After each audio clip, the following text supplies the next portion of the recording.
से बोलिए गौरी शंकर भगवान की जय। नमः पार्वती पति हर हर महादेव। प्रिय भक्तों, आज आपका बड़ा सौभाग्य है जो आप एक ऐसी कथा को सुनने के लिए इकट्ठा हुए हैं जो भगवान शिव के बड़े ही प्रिय भक्त काल भीति की कथा है। भगवान शिव ने उसे अपना नाम काल भीति महाकाल दिया। यह कथा न सिर्फ कानों से बल्कि आत्मा से सुनी जाती है। यह कथा भगवान शिव की ऐसी कथा है जहाँ पर भगवान शिव की अपार कृपा बरसती है। इस कथा को अंत तक सुनिए क्योंकि कृपा वहीं उतरती है जहाँ पूरी श्रद्धा हो। तो चलिए उस पावन वन की ओर जहाँ तुलसी की खुशबू है, बेल पत्रों की छांव है, आसमान में गूंजता है शिव जी का डमरू।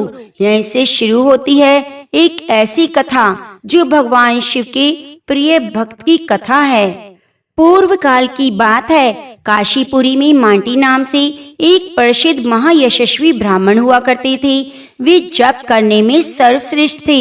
महाभाग मांटी रुद्र के नामों का जप किया करते, पर दुर्भाग्य की बात थी कि उनके कोई पुत्र नहीं था।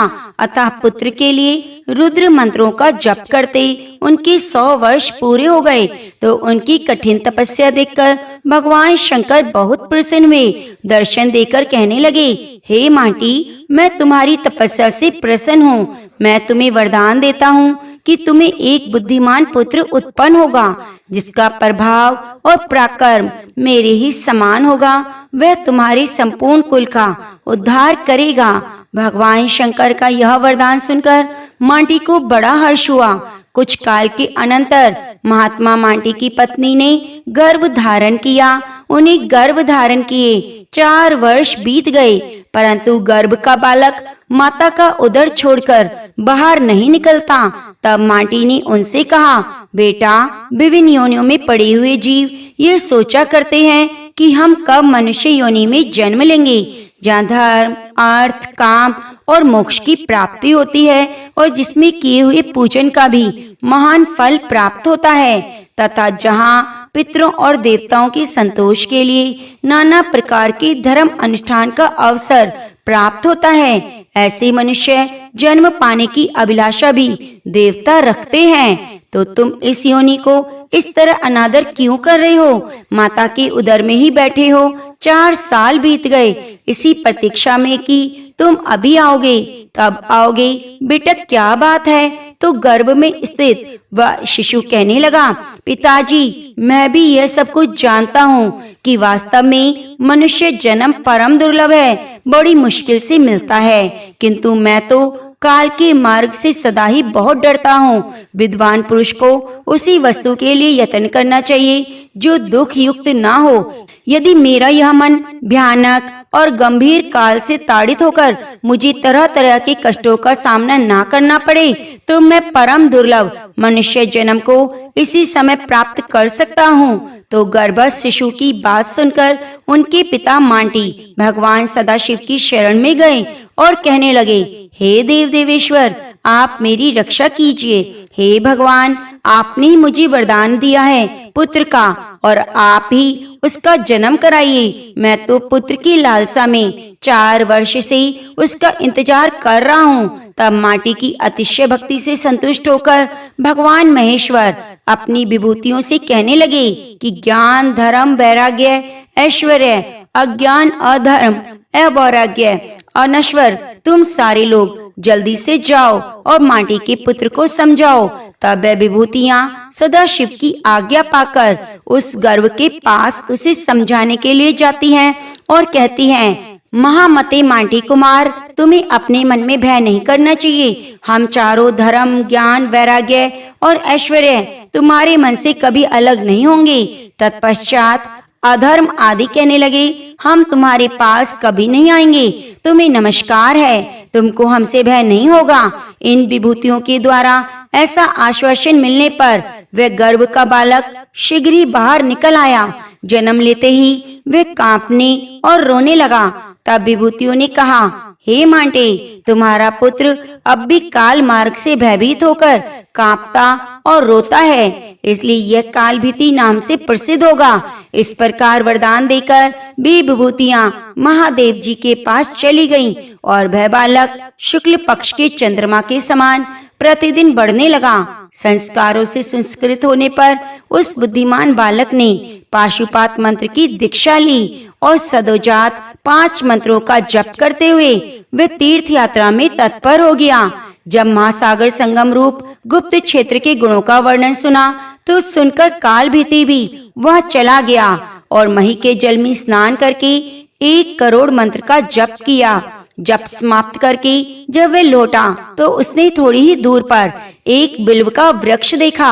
वहां जप करते समय उस ब्राह्मण की इंद्रियां लय हो गई। वह क्षण भर में केवल परमानंद स्वरूप को प्राप्त हो गया। उसके उस परमानंद की तुलना स्वर्ग आदि के सुखों से कदापि नहीं हो सकती। 2 घड़ी तक समाधि में स्थित होने के बाद वह पुनः पूर्ण अवस्था में आ गया। यह देखकर काल भीति को बड़ा ही विस्मय हुआ। वह मन ही मन कहने लगा, यह महान आनंद तो मुझे काशी में भी नहीं मिला, नैमिषारण्य में भी नहीं मिला और न ही प्रभास क्षेत्र में, न केदार में प्राप्त हुआ, न अमरकंटक में। इस समय मेरी संपूर्ण इंद्रियां गंगा जी की भांति निर्विकार और स्वस्थ हैं। मेरा एक परम गोपनीय धर्म का आश्रय लेता हूँ। इस तीर्थ का प्रभाव तो यहाँ स्पष्ट रूप से प्रकट है। कहते हैं जो स्थान सब प्रकार के दोषों से रहित, पवित्र और संपूर्ण उपद्रवों से शून्य हो, वहाँ निवास करने वाले पुरुष की बुद्धि धर्म के कार्यों में सहस्त्र गुना हो जाती है। इसलिए इस तीर्थ के प्रभाव से मैं मन ही मन अनुभव करता हूँ कि यह स्थान काशी आदि प्रधान तीर्थों से भी श्रेष्ठ है। अतः मैं यहीं रहकर भारी तपस्या करूंगा। ऐसा विचार करके काल भीति उस बिल्व वृक्ष के नीचे एक पैर के अंगूठे की अग्रभाग से खड़े होकर मंत्रों का जप करने लगा। जप का नियम ग्रहण करने के बाद वह 100 वर्षों तक जल की एक एक बूंद पीकर रहे। 100 वर्ष पूर्ण होने पर उनके सामने एक मनुष्य जल से भरा हुआ घड़ा लेकर आया। उसने काल भीति को प्रणाम करके बड़े प्रेम से कहा, हे महामते, आज आपका नियम पूरा हो गया, आप ये जल ग्रहण कीजिए।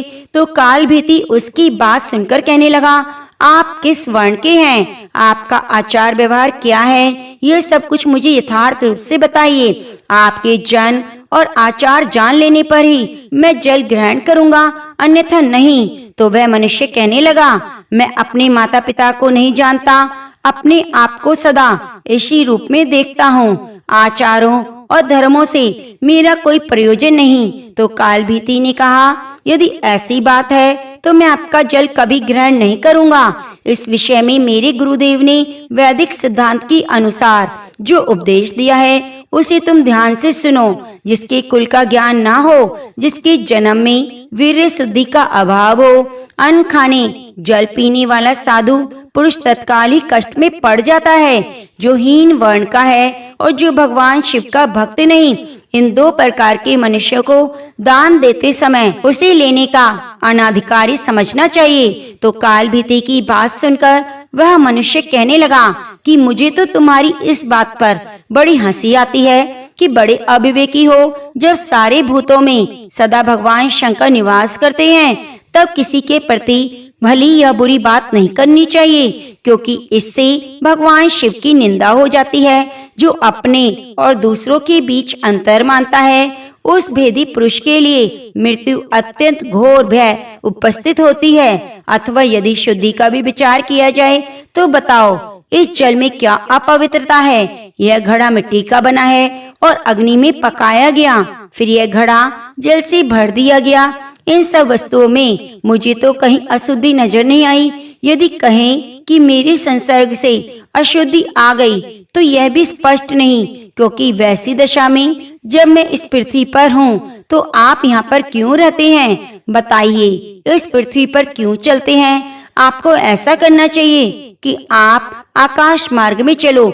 इस पृथ्वी पर तो मेरा स्पर्श होता रहता है, इसलिए यहाँ पर मत रुको। इस प्रकार विचार करने पर आपकी बात तो मुझे मूर्खों सी जान पड़ती है। तो उस मनुष्य की बात सुनकर काल भीति ने कहा, यदि ऐसा कहा जाता है कि संपूर्ण भूतों में शिव है, जो कथन मात्र के लिए सबको शिव मानने वाले नास्तिक लोग भक्ष्य भोजन आदि पदार्थों को छोड़कर मिट्टी क्यों नहीं खाते, राख और धूल क्यों नहीं फकते। इसलिए संसार की व्यवहार सिद्धि के लिए एक मर्यादा स्थापित की गई है, जो समय से ही सफल होती है, अन्यथा नहीं। आप उस मर्यादा को सुना करें। पूर्व काल में पितामह ने इस 5 भौतिक जगत की सृष्टि की, उसे नाम्य प्रपंच से बांध दिया। उस नाम प्रपंच के 4 भेद हैं, ध्वनि, वर्ण, पद और वाक्य। यही नामात्मक प्रपंच के 4 आधार स्थान हैं। इनमें ध्वनि, नाद, स्वरूप है। ओमकार संपूर्ण अक्षर ही वर्ण कहलाते हैं। शिवम यह सुबंत शब्द पद पर है। शिव का भजन करें, यह विधि एकांत क्रिया से अन्वित होने के कारण वाक्य कही गई, और यह वाक्य भी 3 प्रकार का है, ऐसा श्रुति का सिद्धांत है। पहला प्रभु संबंध, दूसरा है स्व संबंध और तीसरा कांता संबंध। यही त्रिविध वाक्य माने गए। जैसे स्वामी सेवक को आदेश देता है कि तुम अमुक काम करो, यह प्रभु सम्मत वाक्य है। उसी प्रकार श्रुति और स्मृति दोनों प्रभु सम्मत वाक्य का प्रयोग करते हैं। स्वामी की भांति आज्ञा देती हैं। इतिहास और पुराण आदि सुहद संबंध कहे गए हैं। ये सुहदों की भांति समझकर मनुष्य को यथार्थ मार्ग में लगाते हैं, और काव्य के जो रस और व्यंग पूर्ण आलाप आदि हैं, उन्हें कांता संबंध कहते हैं। प्रभु वाक्य बाहर और भीतर से पवित्र करने वाला माना गया है। सुहद वाक्य भी परम पवित्र है। स्वर्ग आदि उत्तम लोकों की प्राप्ति की इच्छा से उसका पालन करना चाहिए। श्रुति कहती है कि भूलोक में संपूर्ण मनुष्यों को प्रभु सम्मत और स्व सम्मत वाक्य का पालन करना चाहिए। आप यदि नास्तिकवाद का सहारा लेकर सर्वत्र व्यावहारिक समानता की बात करते हैं, तो इसकी अनुसार क्या वेद, शास्त्र और पुराण व्यर्थ हैं? क्या पूर्व काल में सप्तऋषि आदि जो ब्राह्मण और क्षत्रिय हो गए, वे सारे मूर्ख थे? मुझे तो लगता है केवल आप ही चतुर हैं, जो वेद वेदांग और वेदांत का अनुसरण करने वाले सत्वगुण में स्थित हैं। वे ऊपर के लोकों में गमन करते हैं। रजोगुणी मनुष्य मध्यवर्ती भूलोक में निवास करते हैं, और तमोगुणी जीव नीचे के लोक में नरकों में रहते हैं। सात्विक आहार, सात्विक आचार विचार में ही मनुष्य स्वर्गगामी होता है। अतः सदाचार का सदा ही ध्यान रखना चाहिए। हम आपकी बातों में दोष ढूंढते हैं, ऐसी बात भी नहीं। हम यह नहीं कहना चाहते कि संपूर्ण भूतों में भगवान शिव नहीं, भगवान ही संपूर्ण भूतों में है। किंतु इस विषय में मैं जो उपमा दे रहा हूँ, उसे ध्यान से सुनो। जैसे सोने से बने हुए बहुत से आभूषण होते हैं, उनमें कोई विशुद्ध सोने के होते हैं, तो कोई खोटे, खरे खोटे सभी आभूषणों में सोना है। उसी प्रकार ऊंच नीच, शुद्ध अशुद्ध सब में भगवान निवास करते हैं। जैसे खोटा सोना शोधित होने पर शुद्ध सोने के समान एकता प्राप्त करता है, उसी प्रकार इस शरीर को भी व्रत, तपस्या, सदाचार आदि के द्वारा शोधित करके शुद्ध बना लेने पर मनुष्य निश्चय स्वर्ग में जाता है। अतः बुद्धिमान पुरुष को उचित है कि वह हीन अपवित्र वस्तु को किसी प्रकार ग्रहण ना करे। यदि वह इस प्रकार अपने शरीर का शोधन कर ले, तो शुद्ध होने पर निश्चय ही स्वर्ग लोक को प्राप्त हो जाएगा। जो पुरुष उपवास करके शुद्ध हो गया है, वह भी यदि प्रतिग्रह करने लगे तो थोड़े दिनों में अवश्य पतित हो जाएगा। इसलिए स्पष्ट कह देना चाहता हूँ कि आपका जल में किसी भी तरह ग्रहण नहीं करूँगा। आपके द्वारा जल पीने से मना करना भला या बुरा हो, पर मैं जल नहीं पीऊंगा, क्योंकि मेरे लिए वेद ही परम प्रमाण है। काल भीति के ऐसा कहने पर वह मनुष्य हंसने लगा। उसने दाहिने अंगूठे से भूमि को कुरेदते हुए एक बहुत बड़ा गड्ढा तैयार किया, फिर उस गड्ढे में सारा जल डाल दिया। उस जल से वह गड्ढा भर गया। यह परम अद्भुत कार्य देखकर ब्राह्मण देवता को कोई आश्चर्य नहीं हुआ, क्योंकि भूत प्रेत आदि की उपासना करने वाले लोगों में अनेक प्रकार की विचित्र बातें होती हैं। उस विचित्रता के चक्कर में पड़कर अपने सनातन वैदिक मार्ग का परित्याग कभी नहीं करना चाहिए। तो वह मनुष्य कहने लगा, हे ब्राह्मण देव, आप तो बड़े भारी मूर्ख हैं। मैंने मूर्ख तो आज तक देखे थे, पर आप जैसा महामूर्ख नहीं देखा। महामूर्ख होने के बाद भी पंडितों जैसी बातें करते हो। क्या आपने पुराण, वेदों, विद्वानों के मुख से कहा गया यह श्लोक नहीं सुना? भारत कुआं दूसरे का घड़ा, दूसरे की रस्सी, दूसरे की डोरी, एक पानी पिलाता है और एक पानी पीता है, वे सभी समान फल के भागी होते हैं। तो ऐसा ही मेरा जल है और तुम धर्म के ज्ञाता हो, फिर इस जल को क्यों नहीं पी रहे? इस तरह बताते हुए नारद जी कहने लगे कि उसके बाद कालभीति ने सलोक के विषय में अनेक प्रकार का विचार किया, किंतु किसी प्रकार सब लोग समान फल के भागी होते हैं, इसका निश्चय वह नहीं कर सका।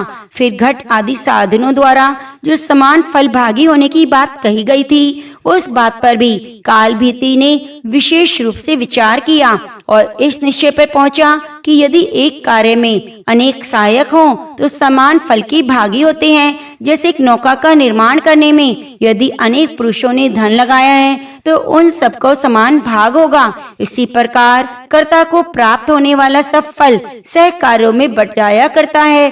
तो इस तरह से बार बार विचार करके कालभीति ने उस मनुष्य से कहा, हे भद्र पुरुष, आपका यह कहना तो ठीक है, कूप और तालाब के जल को ग्रहण करने में कोई दोष नहीं, आपने तो घड़े के जल से ही इस गड्ढे को भरा है। यह बात प्रत्यक्ष देखकर मेरे जैसा मनुष्य कैसे इस जल को पी सकता है? अगर हाँ, मैंने इस जल को देखा नहीं होता, खड्डे में पड़ा हुआ सीधा पानी देखकर मैं इसे अवश्य पी लेता।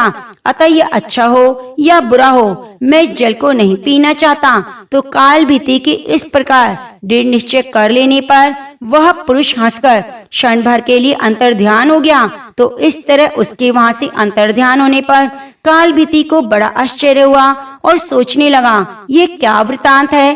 तभी बेल वृक्ष के नीचे पृथ्वी से एक परम सुंदर शिवलिंग प्रकट हो गया, जो संपूर्ण दिशाओं को प्रकाशित कर रहा था। इंद्र ने उसके ऊपर पारिजात के फूलों की वर्षा की। देवता मुनि नाना प्रकार के स्तोत्रों द्वारा स्तुति करने लगे।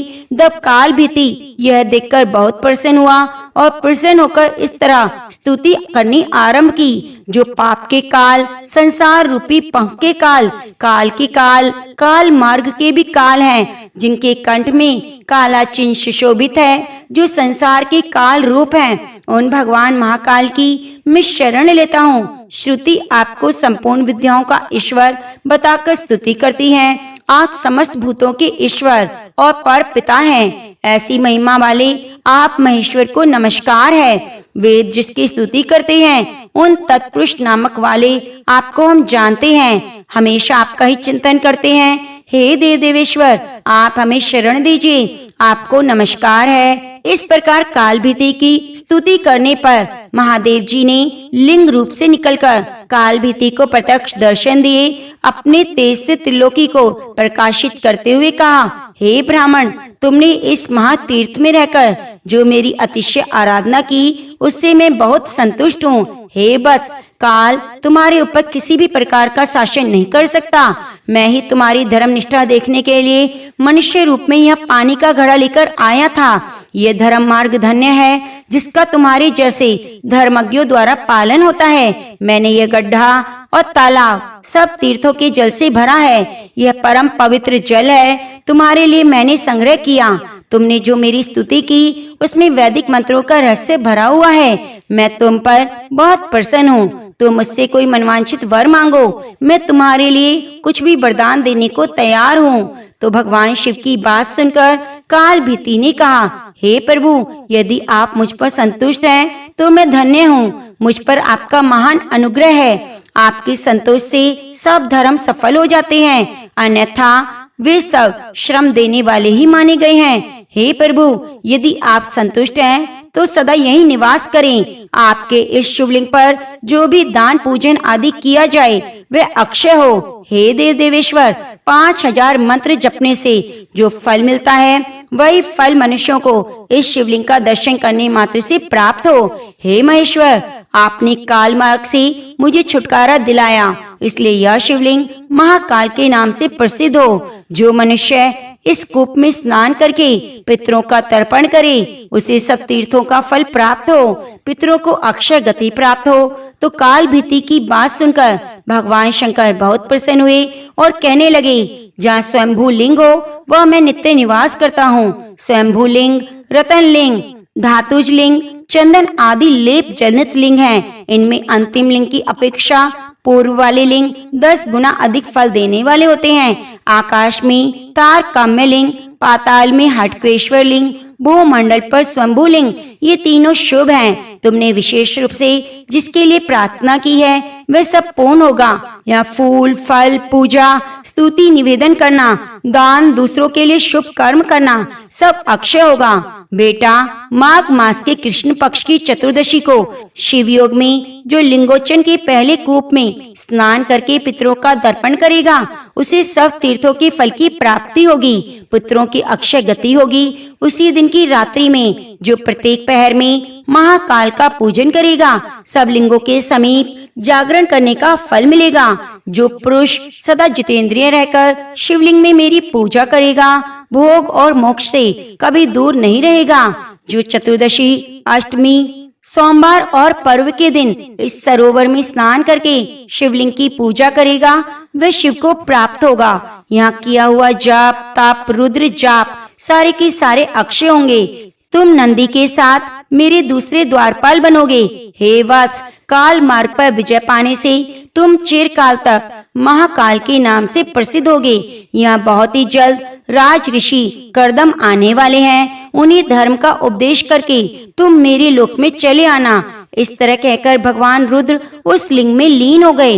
इस तरह वरदान पाकर काल भीति बहुत प्रसन्न हुआ और महाकाल के रूप में प्रसन्न होकर वहाँ कठिन से कठिन तपस्या करने लगा। तो इस तरह काल भीति ने कठिन तपस्या के द्वारा काल पर भी विजय पाई और महाकाल के नाम से प्रसिद्ध हुआ।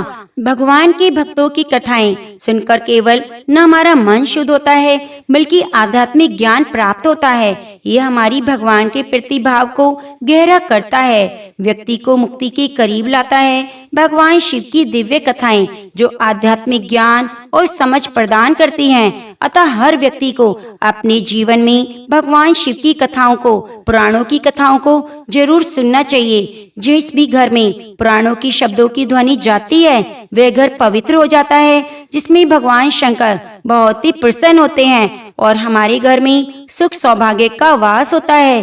तो प्रेम से बोलिए शिव परिवार की जय, गौरी पुत्र गणेश की जय।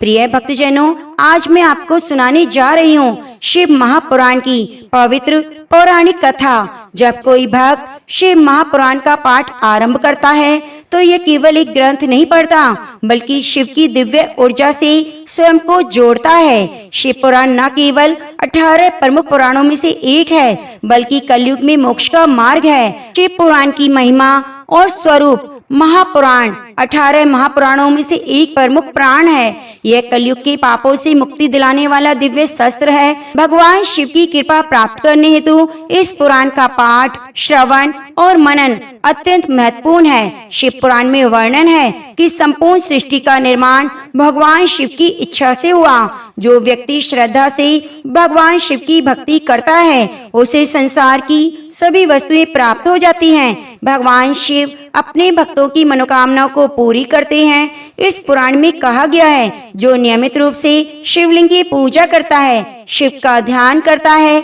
मंदिर में दीप दान करता है, गरीबों की सहायता करता है, उसे जीवन के कष्टों से लड़ने की शक्ति प्राप्त होती है और दुख दूर हो जाते हैं। शिव महापुराण में 24,000 श्लोक हैं। इनमें विंध्येश्वर संहिता, रुद्र संहिता, कोटि रुद्र संहिता, उमा संहिता, कैलाश संहिता, वायु संहिता जैसे खंड सम्मिलित हैं। यह पुराण स्वयं भगवान शिव द्वारा कथित है। महर्षि वेद व्यास जी ने सनत कुमारों की आग्रह पर इसे लिपिबद्ध किया था। यद्यपि इस पुराण के श्लोकों की संख्या प्रारंभ में 1 लाख थी, परंतु व्यास जी ने 24,000 श्लोकों में इसे संक्षिप्त कर दिया। पुराणों की श्रेणी में शिव पुराण का स्थान चौथा है। इसे समस्त पुराणों में मस्तक का तिलक कहा गया है। जो भक्त प्रेम पूर्वक इस पुराण की कथा को पढ़ते हैं, सुनते हैं, वे भगवान शिव के प्रिय बन जाते हैं और अंत में परम गति को प्राप्त होते हैं। तो प्रिय भक्तजनों, आइए गौरी पुत्र गणेश, गौरी शंकर भगवान, लक्ष्मी नारायण भगवान अपने अपने कुल देवता, कुल गुरु और गुरु महाराज का ध्यान करते हुए कथा को सुनते हैं। यह पुराण मुख्यतः भगवान शिव की महिमा उनकी चरित्र, विवाह, पुत्रों की उत्पत्ति, रहवास, सहार लीला का वर्णन करता है। भगवान शिव को संहारकर्ता के रूप में जाना जाता है। उन्हें गंगा जल, बेलपत्र, धतूरा अर्पित किए जाते हैं। वे सादे रूप में बागंबर धारण, रुद्राक्ष, चिता की भस्म, त्रिशूलधारी के रूप में पूजित हैं। उन्हें नटराज के रूप में भी पूजा जाता है, जो जीवन और मृत्यु के तांडव का प्रतीक है। भगवान शिव का एक नाम नीलकंठ भी है। यह नाम उन्हें तब मिला जब समुद्र मंथन के दौरान निकले कालकूट विष को उन्होंने अपने कंठ में धारण कर लिया। इस विष की अग्नि से सृष्टि को बचाने के लिए शिव ने उसे पी लिया, जिससे उनका कंठ नीला पड़ गया और वे कहलाए नीलकंठ महादेव। ऐसे परोपकारी, अपरिग्रही भगवान शिव के चरित्र का वर्णन करने के लिए शिव पुराण की रचना की गई। शिव महापुराण महात्म्य है, जिसमें शौनक जी के साधन विषयक प्रश्न करने पर श्री सूत जी ने उन्हें शिव पुराण की उत्कृष्ट महिमा, सुंदरता का वर्णन किया। श्री शौनक जी ने पूछा, हे ज्ञानी सूत जी, आप संपूर्ण सिद्धांतों के ज्ञाता हैं। हे प्रभु, कृपया हमें प्राचीन कथाओं के सार तत्व का विशेष रूप से वर्णन कीजिए। ज्ञान, वैराग्य और भक्ति से प्राप्त होने वाले विवेक की वृद्धि कैसे होती है? साधु पुरुष किस प्रकार अपने काम, क्रोध आदि मानसिक विकारों का निवारण करते हैं? इस कलयुग में प्राय सभी जीव दुष्ट स्वभाव के हो गए हैं। ऐसे जीव समुदाय को शुद्ध करने के लिए सर्वोत्तम उपाय क्या है? कृपया मुझे कोई ऐसा शाश्वत साधन बताइए जो कल्याणकारी वस्तुओं में भी सबसे उत्कृष्ट, परम मंगलमय और पवित्र करने वाले उपायों में भी सर्वोत्तम हो। वो साधन ऐसा हो जिसके अनुष्ठान मात्र से अंतःकरण की विशेष शुद्धि हो जाए और जिससे निर्मल मन वाला पुरुष सदा के लिए भगवान शिव की कृपा प्राप्त कर सके। तब श्री सूत जी बोले, हे मुनिश्रेष्ठ शौनक जी, आप धन्य हैं, क्योंकि आपके हृदय में पुराण कथा सुनने का विशेष प्रेम और तीव्र लालसा है। इसलिए मैं शुद्ध बुद्धि से विचार कर आपसे परम उत्तम शास्त्र का वर्णन करता हूँ। वत्स, वो शास्त्र संपूर्ण शास्त्रों के सिद्धांतों से मुक्त, भक्ति युक्त बढ़ाने वाला है, भगवान शिव को संतुष्ट करने वाला है। वो श्रवण करने के लिए अमृत तुल्य दिव्य रसायन है। तुम उसका श्रवण करो। वो है शिव पुराण, जिसका पूर्व काल में स्वयं भगवान शिव ने ही प्रवचन किया था। यह पुराण काल रूपी सर्प से उत्पन्न होने वाला महान भय और संकट का नाश करने वाला उत्तम साधन है। गुरुदेव वेद व्यास जी ने सनत कुमार मुनि को इस पुराण का उपदेश दिया और बड़े आधार पर इसे संक्षेप में प्रतिपादित किया। इस पुराण के प्रथम पाठ का उद्देश्य है कलयुग में उत्पन्न मनुष्यों के परम हित का साधन। यह पुराण परम उत्तम रूप में भगवान शिव की भक्ति को विकसित करता है। इसकी विशेष स्थिति में पहुंचकर मनुष्य शीघ्र ही शिव पद को प्राप्त कर लेता है। इसलिए मनुष्य को चाहिए कि वह संपूर्ण प्रयास पूर्वक इस पुराण को पढ़ने या श्रवण करने की इच्छा करे। इसका अध्ययन परम अभिष्ट फलदायक माना गया है। इसी तरह प्रेम पूर्वक इसका श्रवण भी संपूर्ण मनोवांछित फलों को देने वाला होता है। भगवान शिव के इस पवित्र पुराण को सुनने से मनुष्य सभी पापों से मुक्त हो जाते हैं और इस जीवन में उत्कृष्ट भोगों का अनुभव कर अंत में शिवलोक को प्राप्त करते हैं। यह शिव पुराण नामक ग्रंथ 24,000 श्लोकों से युक्त है। 7 संहिताएं हैं। मनुष्य को चाहिए कि वे भक्ति, ज्ञान और वैराग्य से संपन्न होकर आदर पूर्वक इसका श्रवण करे। जो व्यक्ति प्रतिदिन नियमित रूप से शिव पुराण का पाठ करता है, श्रवण करता है, वह पुण्य आत्मा होता है। जो उत्तम बुद्धि वाला पुरुष अंत काल में भक्ति सहित पुराण को श्रवण करता है, भगवान महेश्वर उससे अत्यंत प्रसन्न होकर अपना परम धाम प्रदान करते हैं। जो प्रतिदिन श्रद्धा और आदर पूर्वक इस शिव पुराण का पूजन करता है, वह संसार में संपूर्ण भोगों को उपभोग कर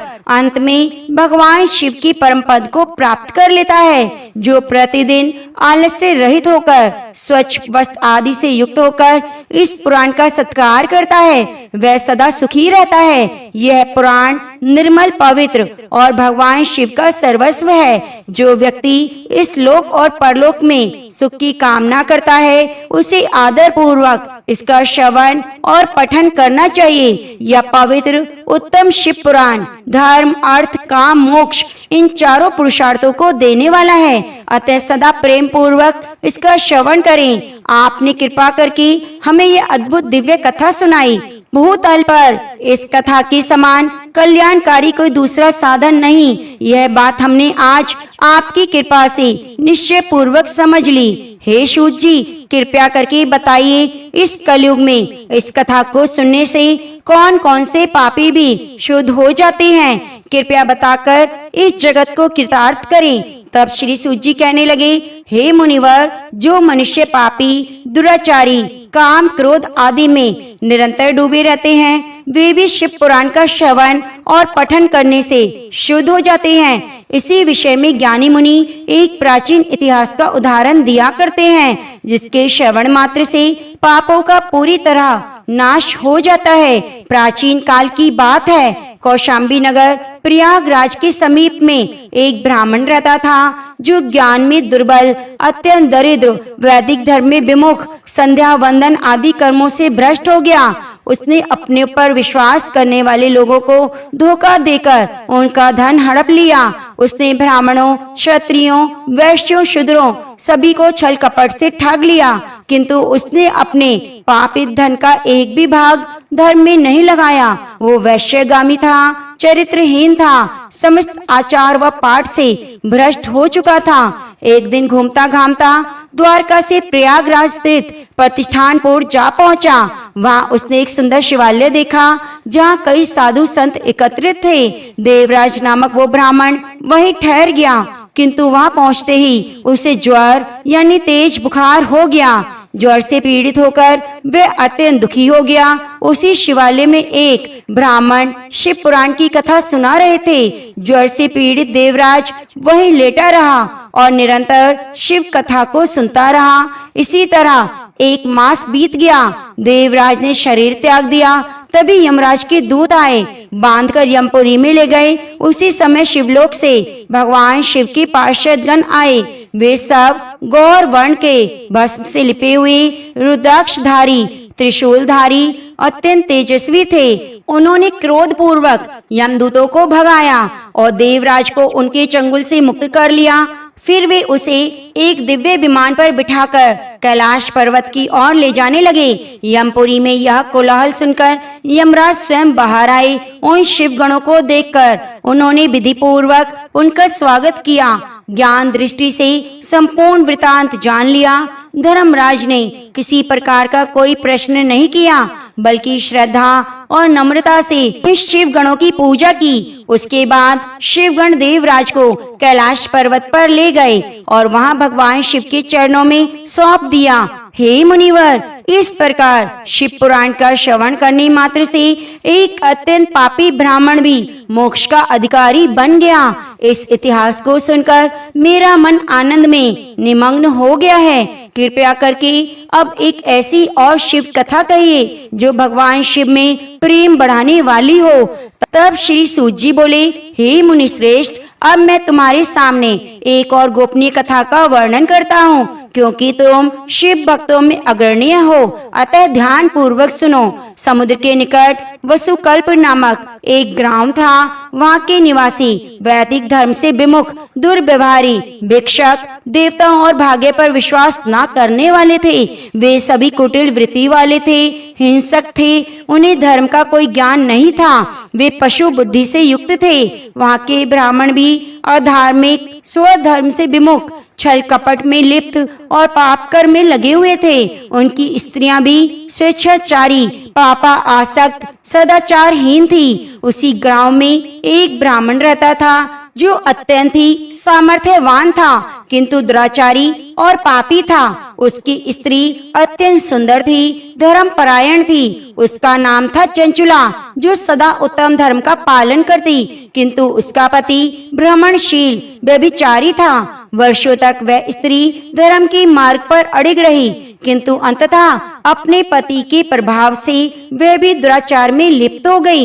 इस प्रकार दोनों पतित पाप और दुराचार में डूबते चले गए। उनका जीवन इसी प्रकार व्यर्थ हो गया। कुछ समय बाद किसी वैश्या का पति बना हुआ वो दुष्ट बुद्धि वाला ब्राह्मण विदुंग समय पर मृत्यु को प्राप्त हो नरक में चला गया। वहाँ उसने बहुत दिनों तक नरक की यातनाएं भोगी, फिर भयंकर पिशाच योनि में जन्म लिया। इधर उसके दुराचारी पति विदुंग के मारे जाने पर उसकी पत्नी चंचुला, जो चंचल स्वभाव की थी, बहुत समय तक अपने पुत्रों के साथ उसी घर में रही।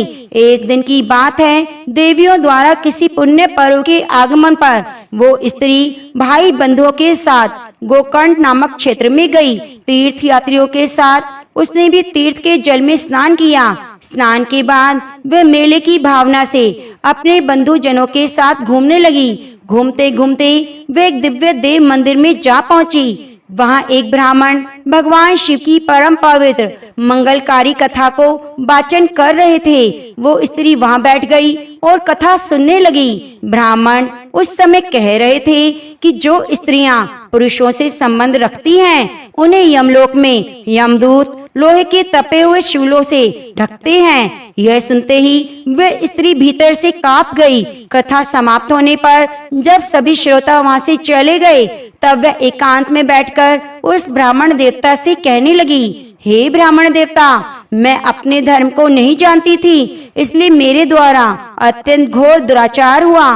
कृपया मुझ पर कृपया करके मेरा उद्धार कीजिए। आज आपकी वाणी से ओत प्रोत इस रस के प्रवचन को सुनकर मेरे भीतर भारी भय उत्पन्न हो गया है। मैं पाप में डूबी हुई हूँ। मुझे अब संसार व्यर्थ लगने लगा है। मृत्यु के समय जब वे भयानक यमदूत मुझे पकड़ेंगे, गले में फंदा डालेंगे, तो मैं कैसे सहन कर पाऊंगी। अब नरक में मेरे शरीर के टुकड़े टुकड़े किए जाएंगे। उस समय की विशेष पीड़ा को मैं कैसे सहन करूंगी। हाय, मैं मारी गई, मेरा अंतःकरण जल गया, मैं संपूर्ण रूप से नष्ट हो गई, क्योंकि मैंने जीवन भर पाप ही किए हैं। हे ब्राह्मण, अब आप ही मेरे गुरु हैं, आप ही मेरे माता पिता हैं। मैं आपकी शरण में आई हूँ, कृपया मेरा उद्धार कीजिए। वो ब्राह्मणों के चरणों में गिर पड़ी। तब उन कृपालु ब्राह्मण ने उसे प्रेम पूर्वक उठाया और कहा, हे सौभाग्यवती, यह तुम्हारा सौभाग्य है कि भगवान शंकर की कृपा से समय रहते शिव पुराण की कथा तुम्हारे कानों में पड़ी। अब तुम भय ना करो। जो भी भगवान शिव की शरण में आता है, उसके सभी पाप नष्ट हो जाते हैं। अब मैं तुम्हें भगवान शिव की वह कथा सुनाऊंगा जो कीर्ति और मोक्ष की प्राप्ति कराने वाली है। इसके श्रवण से तुम्हें सुखद गति प्राप्त होगी। शिव पुराण की यह कथा सुनकर तुम्हारा हृदय शुद्ध हो जाएगा। तुम्हारे भीतर विषयों के प्रति वैराग्य उत्पन्न हो गया है। पश्चाताप ही पापी प्राणी के लिए सबसे बड़ा प्रायश्चित है। सज्जनों ने समस्त पापों के नाश के लिए प्रायश्चित का ही उपदेश दिया है। जो व्यक्ति हृदय से पश्चाताप करता है, वह उत्तम गति का भागी बनता है। परंतु जो केवल औपचारिक रूप से प्रायश्चित करता है, परंतु भीतर से पश्चाताप नहीं करता, वह श्रेष्ठ गति को प्राप्त नहीं करता। हे साध्वी, इस शिव पुराण की कथा का प्रभाव ऐसा है कि जैसे धूल से ढका दर्पण जब स्वच्छ कर दिया जाता है, वैसे ही चित्त भी निर्मल हो जाता है। जब मनुष्य का चित्त शुद्ध हो जाता है, तब उसमें जगदम्बा पार्वती सहित भगवान शिव निवास करते हैं। ऐसा व्यक्ति अंततः भगवान सदाशिव के दिव्य पद को प्राप्त करता है। इसलिए इस उत्तम कथा का श्रवण समस्त मनुष्यों के लिए परम कल्याणकारी है। जो श्रद्धा और भक्ति से श्रवण मनन पठन करता है, वह इस जीवन का सार पाता है। भगवान शिव की इस कथा को सुनकर उसे अपने हृदय में मनन और निष्ठा से आत्मसात करना चाहिए। इससे मन पूर्णतः शुद्ध हो जाता है। जब मन शुद्ध हो जाता है, तब महेश्वर की भक्ति ज्ञान और वैराग्य के साथ निश्चय ही प्रकट होती है। उसके बाद महेश्वर की कृपा से दिव्य मुक्ति प्राप्त हो जाती है। इसमें कोई संदेह नहीं। जो व्यक्ति मुक्ति से वंचित है, उसे पशु की श्रेणी में समझना चाहिए, क्योंकि उसका मन माया के बंधन में आसक्त होता है। वह संसार के बंधन से कभी मुक्त नहीं हो पाता। हे ब्राह्मण पत्नी, इसलिए तुम विषयों से अपने मन को हटा लो, भक्ति भाव से भगवान शंकर की परम पावन कथा को सुनो। परमात्मा शंकर की यह कथा तुम्हारे मन को शुद्ध करेगी, मोक्ष की प्राप्ति कराएगी। उस स्त्री की एक ही जन्म में मुक्ति हो जाती है, यह मैं तुमसे सत्य कहता हूँ। यह सुनकर वो स्त्री चंचला भगवान शिव के ध्यान में मग्न हो गई। उसके बाद विदुर की पत्नी चंचला, जो चंचल मन वाली थी, ब्राह्मण का दिव्य उपदेश सुनकर आनंद के आंसू बहाने लगी। श्रेष्ठ ब्राह्मण के चरणों में गिर पड़ी, हाथ जोड़कर बोली, हे ब्राह्मण देव, मैं कृतार्थ हो गई।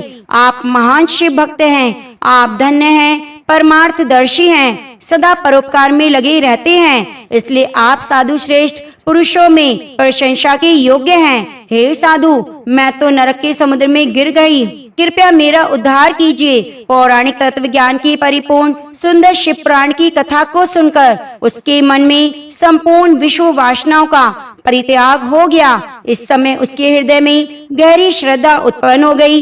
वह ब्राह्मण देव की सेवा में सदा तत्पर रहने लगी। उसके बाद उस ब्राह्मण ने उसे शिव पुराण की उत्तम कथा सुनाई, जो भक्ति, ज्ञान और वैराग्य को उत्पन्न करने वाली, मुक्ति प्रदान करने वाली थी। इस कथा को सुनकर वो ब्राह्मण पत्नी अत्यंत कृतार्थ हो गई। उसका मन शीघ्र ही शुद्ध हो गया और फिर भगवान शिव की कृपा से उसके हृदय में शिव की सगुण रूप का चिंतन होने लगा।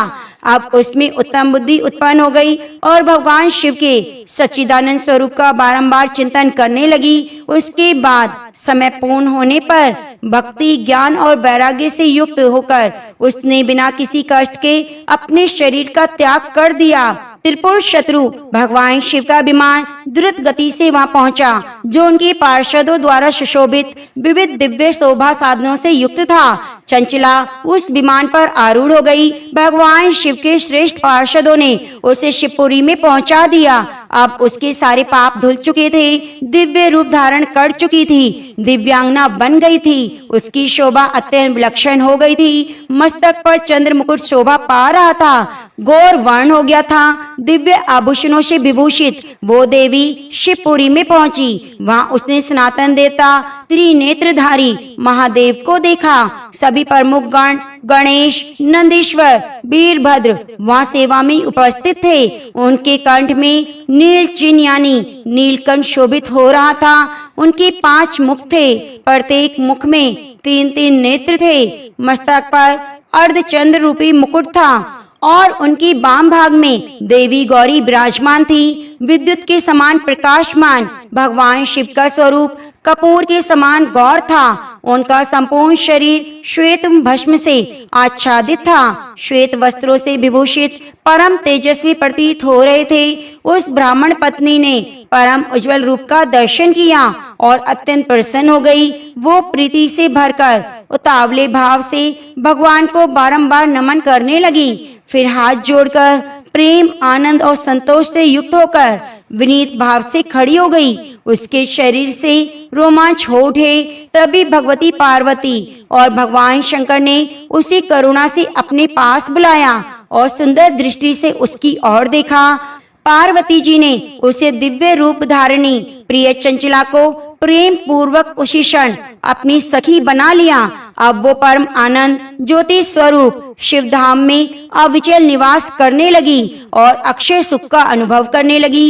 एक दिन परम आनंद में निमग्न चंचला देवी उमा के पास गई। हाथ जोड़कर उनके चरणों में प्रणाम कर स्तुति करने लगी। हे गिरिजा नंदिनी, हे स्कंद माता, हे उमेश्वरी, आप ही समस्त मनुष्यों की माता हैं। आप ही सूक्ष्म सच्चिदानंद स्वरूपिणी आज्ञा प्रकृति हैं। आप ही संसार की सृष्टि, पालन और संहार करने वाली हैं। 3 गुणों का आश्रय ब्रह्मा, विष्णु, महेश्वर, जिनका निवास स्थान, श्रेष्ठ प्रतिष्ठा पराशक्ति ही है। सूत जी कहते हैं, हे शौनक जी, जिसे सदगति प्राप्त हो चुकी थी, उस ब्राह्मण पंथनी चंचला ने महेश्वर पत्नी भगवती उमा की स्तुति कर अपना मस्तक झुका लिया और मौन हो गई। नेत्रों से प्रेम अश्रु बहने लगे। तब करुणा से भरकर देवी गौरी ने चंचला को संबोधित करते हुए कहा, हे सखी चंचला, मैं तुम्हारी स्तुति से बहुत खुश हूँ। बोलो तुम क्या चाहती हो? चंचला बोली, निष्पाप गिरिराज कुमारी, मेरे पति विदुं की स्थिति क्या है, उनकी क्या गति हुई है, यह मैं नहीं जानती। हे कल्याणी, मेरी एक ही प्रार्थना है कि जिस प्रकार से मैं उनके साथ सुखपूर्वक जीवन बिताऊं, वैसा ही कोई उपाय कीजिए। हे महेश्वरी, हे महादेवी, मेरे पति एक शूद्र जाति के ब्राह्मण होते हुए भी एक वैश्य के प्रति आसक्त थे। वे पापों में डूबे हुए थे, उनकी मृत्यु मुझसे पहले हो गई। अब वे किस गति को प्राप्त हुए हैं मुझे नहीं पता। तब देवी पार्वती बोली, हे बेटी, तुम्हारा पति विदुं नामक ब्राह्मण अत्यंत पापी था। उसका अंतःकरण दूषित और दुष्ट था। वैश्य गमन करने वाला वो व्यक्ति पाप कर्मों के कारण मृत्यु के बाद नरक में गिरा। वह अनेक वर्षों तक रहने के बाद दुखों को भोगा और शेष पाप भोगने के लिए विंध्याचल पर्वत पर पिशाच बना हुआ है। वहाँ वो विविध कलेशों और यंत्रणाओं को सह रहा है। वो व्यर्थ ही भटक रहा है और सदा दुख से संतप्त है। सूत जी बोले, देवी पार्वती की एक करुणा से युक्त वाणी सुनकर उत्तम चरित्र का पालन करने वाली ब्राह्मणी चंचला पति के दुख से अत्यंत व्यथित हो गई।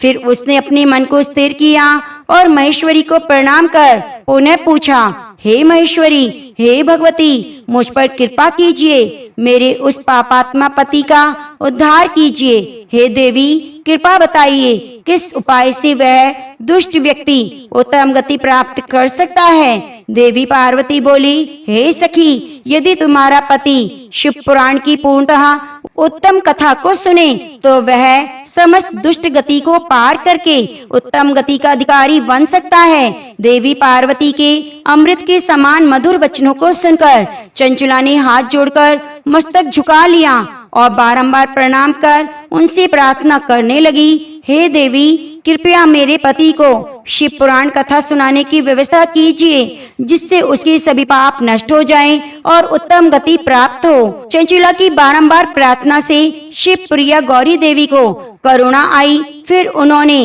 गंधर्व श्रेष्ठ तुम्बरू को बुलाकर प्रेम पूर्वक कहा, तुम्हें भगवान शिव में अपार श्रद्धा है। तुम मेरे अंतःकरण की गति को जानते हो, मेरे कार्य को सफल बनाने में समर्थ हो। इसलिए मैं तुमसे एक कार्य कहना चाहती हूँ। मेरी इस सखी के साथ शीघ्र ही विंध्य पर्वत पर जाओ। वहाँ एक महान भयानक पिशाच कष्ट में पड़ा हुआ है। उसका वृतांत आरंभ से सुनो, मैं सब बताती हूँ। पूर्व काल में वो पिशाच विदुं नामक ब्राह्मण था।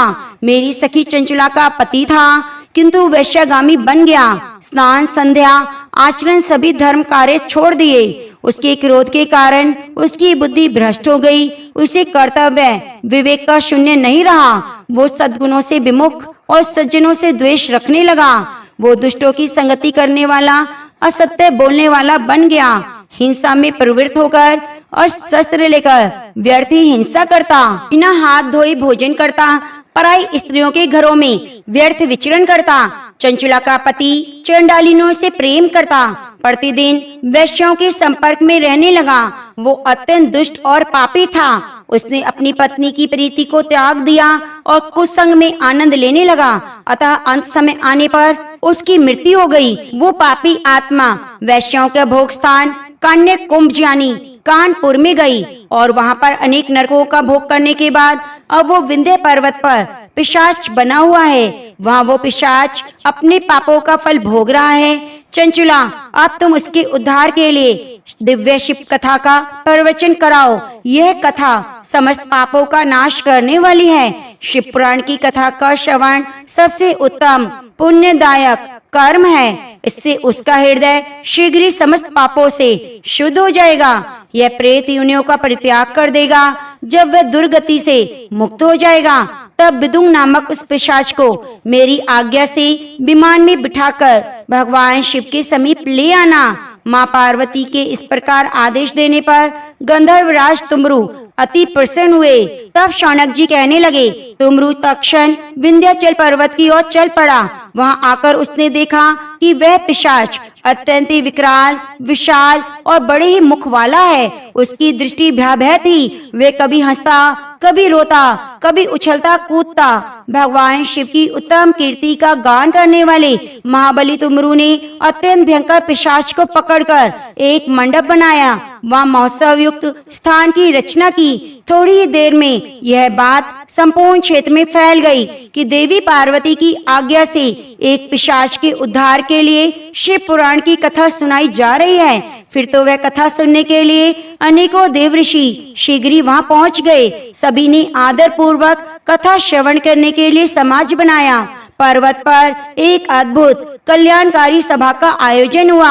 अब तुमरू ने उस पिशाच को बांधकर आसन पर बिठाया और हाथ में वीणा लेकर भगवान शिव की कथा का गान प्रारंभ किया। यह विशेष ध्यान देने योग्य बात यह है कि शिव पुराण की कौन कौन सी संहिताओं का वर्णन यहाँ पे हुआ। पहली विंध्येश्वर संहिता से लेकर 7वीं व्यास संहिता तक सभी का महत्व सहित वर्णन किया गया। सातों संहिताओं सहित शिव पुराण का आधार पूर्वक श्रवण कर सभी श्रोतागण कृतार्थ हो गए। उस कथा को सुनकर उस पिशाच ने भी अपने समस्त पापों का प्रायश्चित कर लिया और पिशाच शरीर को त्याग दिया। फिर शीघ्र ही दिव्य देह धारण कर श्वेत वस्त्र धारण कर लिए, पुरोष्चित आभूषणों से विभूषित हुआ, त्रिनेत्रधारी चंद्रशेखर रूप को प्राप्त कर लिया। इस प्रकार दिव्य रूप धारण करके श्रीमान विदुंग अपनी प्राण बल्लभा चंचुला के साथ स्वयं ही पार्वती बल्लभ भगवान शिव का गुणगान करने लगे। उनकी स्त्री को भी दिव्य रूप से सुशोभित देखकर सभी देव ऋषि अत्यंत विस्मित हो गए। उनका चेत परमानंद से परिपूर्ण हो गया। भगवान महेश्वर का यह अद्भुत चरित्र सुनकर सभी श्रोतागण परम कृतार्थ होकर प्रेम पूर्वक भगवान शिव का यशगान करते हुए अपने अपने धाम को लौट गए। विदुंग सुंदर विमान में बैठकर चंचुला के साथ आकाश में स्थित हो गया और बड़ी शोभा प्राप्त करने लगा। उसके बाद महेश्वर की सुंदर और मनोहर गुणों का गान करता हुआ अपनी पत्नी और तुमरू के साथ शीघ्र शिवधाम पहुंचा। वह भगवान महेश्वर और माता पार्वती ने प्रसन्नता पूर्वक विदुं का स्वागत किया और उसे अपना पार्षद बना लिया।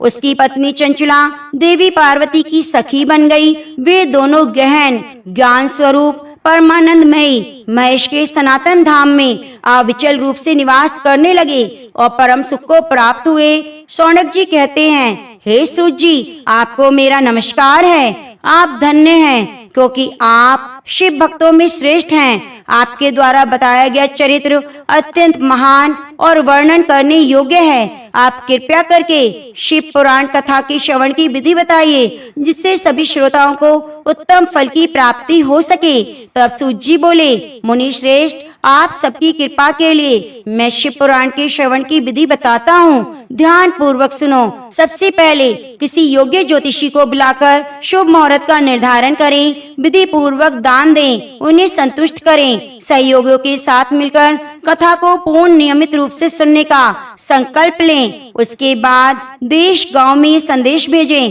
कि शिव पुराण की कथा होने जा रही है। जो भी लोग कल्याण की इच्छा करते हैं अवश्य पधारें। जो लोग भगवान हरि या शंकर की कथा से दूर हो गए हैं, जो स्त्री शूद्र आदि भगवान शिव की कथा से वंचित हैं, उन तक भी यह सूचना दी जाए। ऐसा प्रबंध किया जाए देश देशांतर में भी भगवान शिव के भक्त हों, शिव पुराण की कथा की उत्सुक हों, उन्हें भी बुलाना चाहिए। श्रद्धालुओं का आदर पूर्वक सत्कार करें। कथा हेतु स्थान शिव मंदिर, तीर्थ क्षेत्र, वन प्रांत स्वगृह में होना चाहिए। उसे सुंदर पुष्पों, पत्तों, ध्वजाओं से सजाना चाहिए। दीप मालाओं से सजाएं। शिव की भक्ति से युक्त वातावरण निर्माण करें क्योंकि यह परम आनंद प्रदान करने वाला है। भगवान शिव के लिए दिव्य आसन की व्यवस्था करें। कथावाचक के लिए भी सुविधाजनक आसन बनाएं। श्रद्धा पूर्वक कथा सुनने वालों के लिए यथा योग्य बैठने की व्यवस्था करें। अन्य सामान्य लोगों के लिए भी साधारण स्थान बनाएं। वक्ता की वाणी से जो शिव पुराण का ज्ञान प्रकट होता है वह कामधेनु के समान सभी इच्छाओं को पूर्ण करने वाला होता है।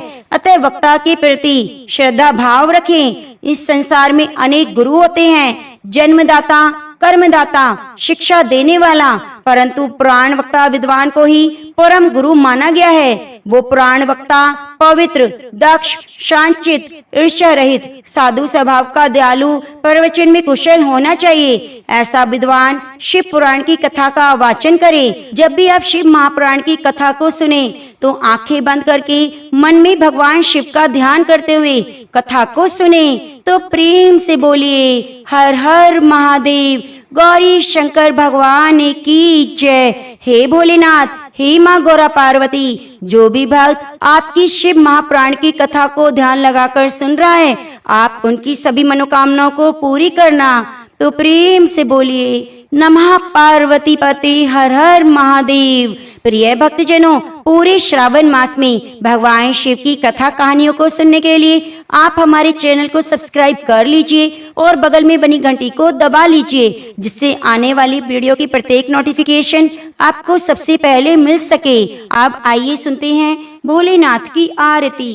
भगवान कैलाशवासी की जय। शीशी गंगी अर्धांगी पार्वती, सदा विराजत कैलाशी, नंदी भृंगी नृत्य करत है, धरत ध्यान सिर सुख राशि, शीतल मंद सुगंध पवन बहे, बैठे हैं शिव अविनाशी, करति गान गंधर्व सप्त, स्वर राग रागनी मधुरासी, यक्ष रक्ष भैरव जहाँ डोलत, बोलत हैं बन के वासी, कोयल शब्द सुनावत सुंदर, भ्रमर करत है गुंजासी, कल्प द्रुम और पारिजात तरु, लाग रहे हैं लक्षासी, कामधेनु कोटि जहाँ डोलत, करत दुग्ध की वर्षासी, सूर्यकांत सम पर्वत शोभित, चंद्रकांत सम हिम राशि, नित्य छौ ऋतु रहत सुशोभित, सेवक सदा प्रकृति दासी, ऋषि मुनि देव धन्य सेवत, गान करशत गुण राशि, ब्रह्मा विष्णु निहारत निच दिन, कछु शिव हमको फरमासी, रिद्धि सिद्धि के दाता शंकर, नित्य सच्चित आनंद राशि,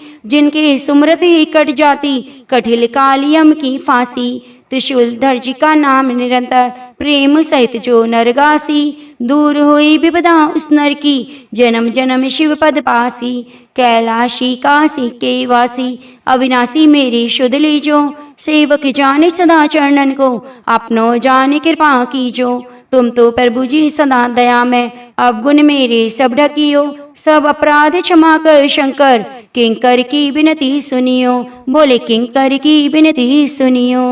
ओम नमः शिवाय।